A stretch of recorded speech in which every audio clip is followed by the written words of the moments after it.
Hello, everyone.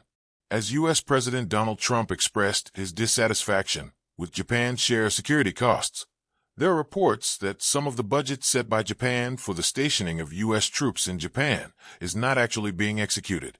The Tokyo Shimbun reported on the 12th that 9.2 billion yen, approximately 91.3 billion won of the training equipment, procurement costs that Japan was to bear in accordance with the Japan-U.S. government agreement were not actually used from 2022 to 2024.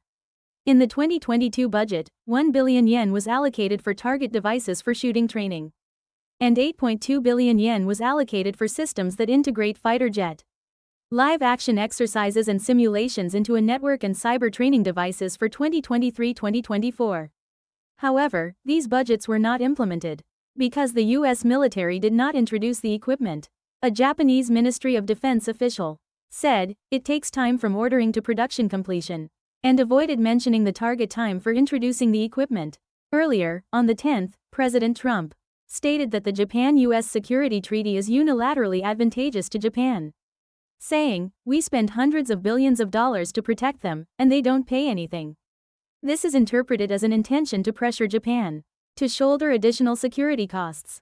The Japanese burden of the cost of stationing U.S. forces in Japan is determined by a special agreement between the two countries every 5 years, and the current Japanese burden for 2022 to 2026 is a total of 1.551 trillion yen, approximately 10.4756 trillion won, or an annual average of approximately 211 billion yen.